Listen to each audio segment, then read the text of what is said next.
अस्सलाम वालेकुम, कैसे हैं आप लोग? खैरियत से हैं? ठीक ठाक हैं? अच्छा, आज का टॉपिक हमारा काफ़ी इंटरेस्टेड है और इसमें जो है वो हम बात करेंगे ISO 14001 के हवाले से, जो कि इन्वायरमेंट मैनेजमेंट सिस्टम है और जो उसका स्टैंडर्ड चल रहा है वो 2015 वर्जन है।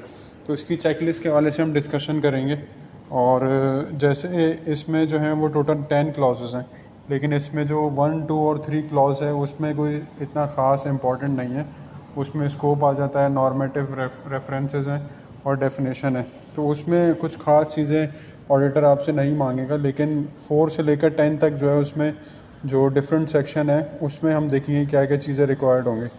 ठीक है, तो अब इसमें 4 जो इसका क्लॉज है वो है context of organization. Context of organization यानी जो आपकी इंटरेस्टेड पार्टीज़ हैं, यानी जिनसे आप काम ले रहे हैं या फिर वो उनका आपसे कुछ ना कुछ लिंक है।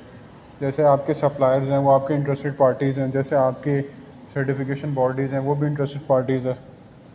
तो उनको आपने क्या करना है, उनका पहले तो आपने अपना ऑर्गेनाइजेशन का स्कोप मालूम करना है कि आपके ऑर्गेनाइजेशन में कितने लोग हैं, क्या प्रोसेस है, क्या काम करते हैं, कितनी फैसिलिटीज़ हैं, ये सारा कुछ। ठीक है, उसके बाद जो उनकी नीड और एक्सपेक्टेशन है इंटरेस्टेड पार्टीज़ की, वो आपने शो करानी है। जैसे कोई आपकी सर्टिफिकेशन बॉडी है, वो आपको कहती है कि आपने इतने लोग रखने, मिसाल के तौर पे, या फिर आपने इस स्टैंडर्ड को फुलफ़िल करना है, तो ये उनकी नीड एंड एक्सपेक्टेशन है आपसे। तो आपने वो फुलफ़िल करनी है। एक आपने एक्सेल की शीट बनानी पड़ेगी जिसमें आपने हर इंटरेस्टेड पार्टीज़ का अपना उसका नीड और एक्सपेक्टेशन डिफ़ाइन करना पड़ेगा। उसके बाद जो आपका स्कोप है एनवायरमेंटल मैनेजमेंट सिस्टम के, आपके अगर जितने भी प्रोसेसेस हैं क्या वो वहाँ पे एप्लीकेबल है। मिसाल के तौर पे आपकी 4 फैक्ट्री हैं, लेकिन 3 पे EMS आप कराना चाह रहे हैं और चौथी को आप स्किप करना चाह रहे हैं, तो आप उसमें डिफ़ाइन करेंगे।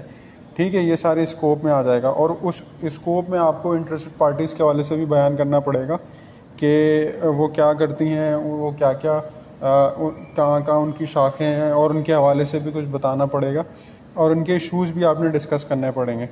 उसके बाद 4.4 में ये कहता है कि आपने जो कंटिन्यूअल इम्प्रूवमेंट अगर आप कर रहे हैं कुछ अपने सिस्टम में, तो उसका भी आपने एविडेंस देना है और आपने एक अपना एनवायरनमेंट मैनेजमेंट सिस्टम पहले बनाना पड़ेगा। पहले जब आप उसको बनाएंगे, उसको रिवाइव करेंगे, उसको चलाएंगे और फिर आगे जाके उसकी कंटिन्यूअल इम्प्रूवमेंट साथ साथ उसकी मॉनिटरिंग करते रहेंगे, तो उसके जो सारा रिकॉर्ड है वो आपने सेक्शन 4.4 में शो कराना। उसके बाद सेक्शन 5 आपका लीडरशिप का आता है।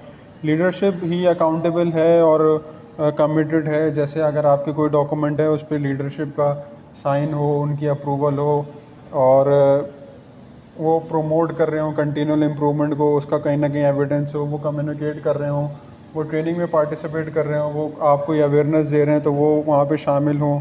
और लीडरशिप ही इस पॉलिसी को, इस जो पॉलिसी हो उनको पता हो, वहाँ से डिलीवर हो रही हो, और ऑब्जेक्टिव जो आप सेट कर रहे हैं उनसे पूछ के कर रहे हैं। तो ये 5.1 में आप कोई इस तरह का एविडेंस शो कराएंगे कि आप पता चल सके कि लीडरशिप भी कमिटेड है।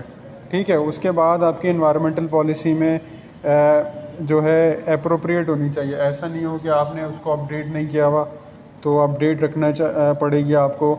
इन्वायरमेंटल ऑब्जेक्टिव आप कैसे अचीव कर रहे हैं उसका फ्रेमवर्क आप उसमें बताएंगे। उसके अलावा आप अपनी कमिटमेंट उसमें शामिल करेंगे कि हम कंटिन्यू इम्प्रूवमेंट करेंगे। उसके बाद डॉक्यूमेंटेड इन्फॉर्मेशन होगी। ऐसा नहीं है कि इन्वायरमेंटल पॉलिसी आपके पास मौजूद तो है लेकिन आपने उसको डॉक्यूमेंट नहीं रखा हुआ, डॉक्यूमेंटेड भी होगी। ठीक है, और इंटरेस्टेड पार्टीज़ जो आपकी, जैसे हमने डिस्कस किया, उनके पास अवेलेबल भी होनी चाहिए। और ऐसा नहीं है कि आपने बस पॉलिसी बना ली और आपने किसी को शेयर नहीं की, तो आपको जो पॉलिसी है वो सबको शेयर भी करनी पड़ेगी। तो ये हम 5.2 में जो है ना वो आपको कुछ ना कुछ इस तरह का एविडेंस मांगेगा। उसके अलावा 5.3 में आपकी एनवायरनमेंट की जो कमेटी बनी हुई है वहाँ पे उनके रोल्स एंड रिस्पॉन्सिबिलिटी डिफ़ाइन होगी कि वो लोग क्या क्या करते हैं, कौन लोग करते हैं, कब कब मीटिंग करते हैं, क्या डिस्कशन कर रहे होते हैं, उनके मिनट्स ऑफ मीटिंग क्या है, और अगर वहाँ पे कोई काम वो अंजाम दे रहे हैं तो वहाँ पे वो करेक्टिव एक्शन किस तरह लेंगे। तो ये 5.3 में आपने जो है इन्वायरमेंट मैनेजमेंट जो कमेटी आप बनाएंगे उसका आपने ये भी बताना है कि वो कब मीटिंग अपनी करते हैं। ठीक है, तो ये सारी चीज़ें आ गई। अब 6 में जब आप देखेंगे तो ये प्लानिंग का सेक्शन है, और आप यहाँ पे देखेंगे कि पोटेंशियल इमरजेंसी सिचुएशन, आपके पास कोई फायर लग जाती है, आपके पास कोई कोई ज़लज़ला आ जाता है, आपके पास कोई केमिकल के स्पिल हो जाता है, तो आप उसमें किस तरह रिस्पॉन्ड कर रहे होते हैं। ठीक है, तो ये बड़ा इम्पॉर्टेंट है वहाँ पे। उसके अलावा जो आपका 6.1.2 में इन्वायरमेंटल इम्पैक्ट और एस्पेक्ट आपने डिफ़ाइन करना पड़ेगा।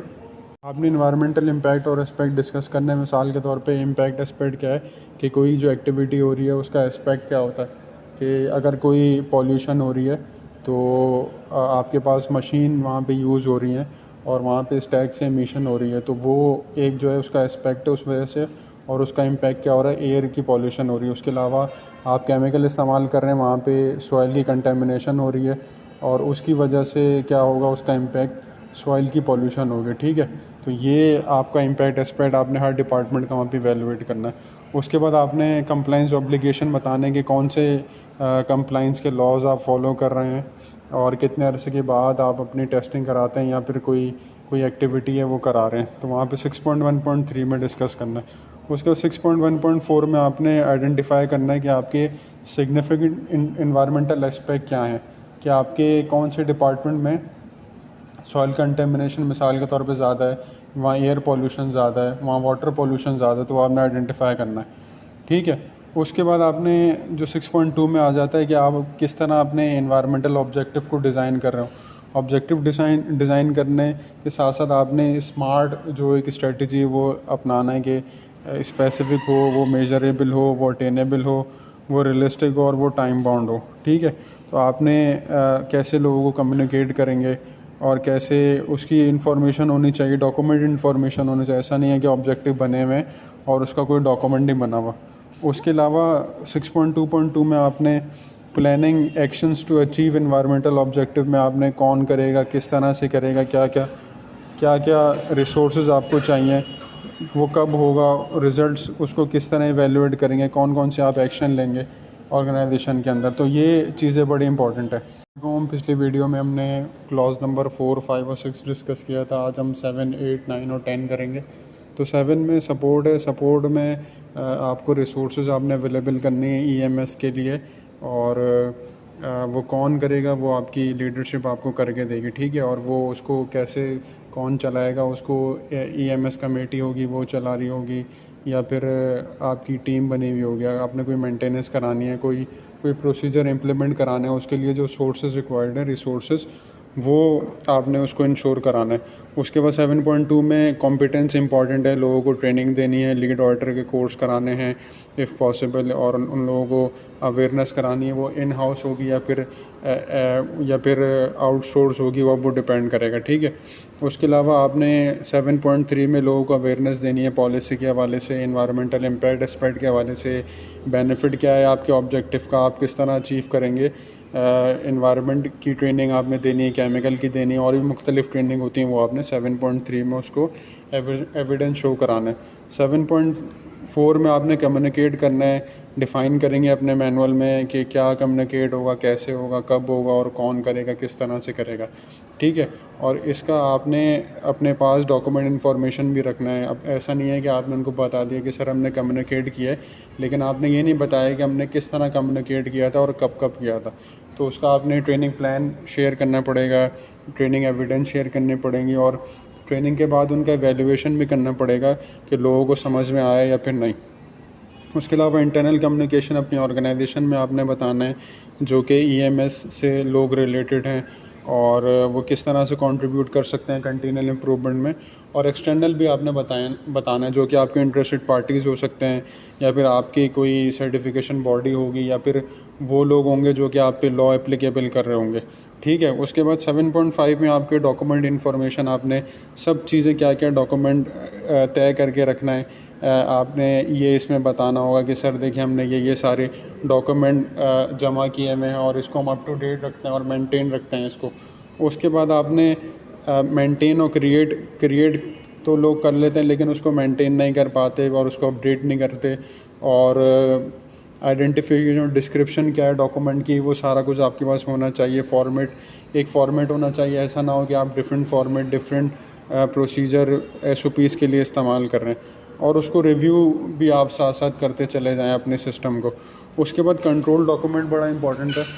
आपने जो है वो अवेलेबिलिटी और कहाँ किसको देना है, कौन कौन लोग उस पर साइन करेंगे, कौन लोग उस पर डिस्ट्रीब्यूट करेंगे और उसका क्या प्रोसीजर है। अगर वो कुछ लोग चले जाते हैं उसका आपके पास क्या प्रोसेस है, उसको आपने किस तरह डिस्ट्रीब्यूट कर रहे हैं, आप कैसे स्टोर कर रहे हैं, कैसे अगर कोई चेंजेस आ रही हैं उस पर आप अपनी चेंजेस इम्प्लीमेंट करा रहे हैं और उसको आप किस तरह रिटेंशन कर रहे हैं। ये सारे एविडेंस आपने डॉक्यूमेंट कंट्रोल में शामिल कराने पड़ेंगे।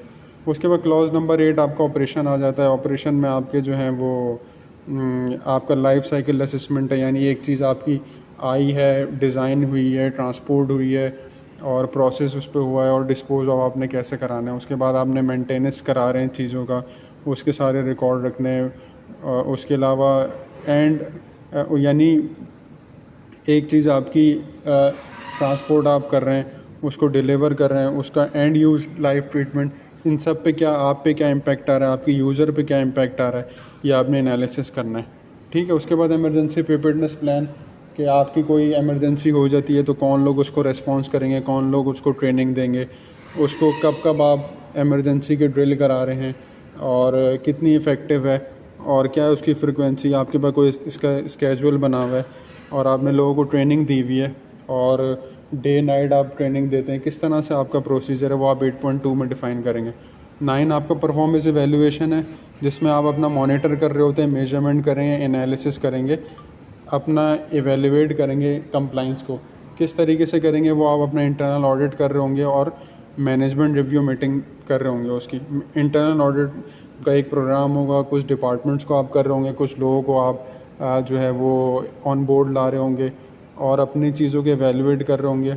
जैसे आप अपना लीगल रजिस्टर अपडेट कर रहे होते हैं, उसमें अपनी चीज़ों को यानी आपने स्टेटस मेंटेन करके रखना है सारा कुछ।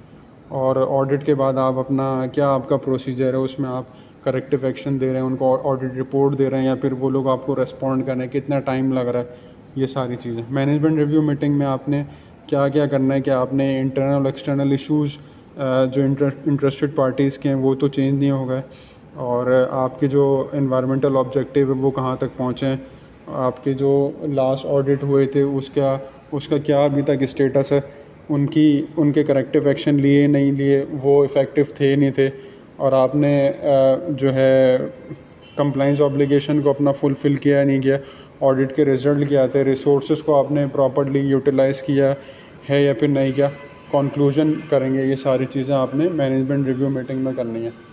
उसके अलावा आपने इसमें देखना है कि उसमें कोई चेंजेस तो नहीं है रिसोर्सेज में। आपने यानी सारे आपने मैनेजमेंट को करना है, उसमें मैनेजमेंट की इन्वॉल्वमेंट बहुत ज़रूरी है। Last but not the least इसमें 10 इसमें कंटिन्यूअल इम्प्रूवमेंट आ जाता है, जिसमें आप अपने ऑडिट के रिपोर्ट अगर आपने एक नॉन कन्फर्मिटी 10 दिन में रिजॉल्व कर रहे हैं और नेक्स्ट टाइम आप 5 दिन में करेंगे उसको, तो ये कंटिन्यूअल इम्प्रूवमेंट है और डिपेंड करेगा उसके एनसी पे या फिर आप अपने सिस्टम में किस तरह इम्प्रूवमेंट लेके आ रहे हैं। यानी अगर आपने एक चीज़ 6 महीने पे की थी तो आपने 3 महीने पे वो ऑब्जेक्टिव अचीव कर लिए, वहाँ पे आपने लोगों को अपने आप को ट्रेन कर रहे हैं, उनको अवेयरनेस दे रहे हैं, ये सारी चीज़ आ गई।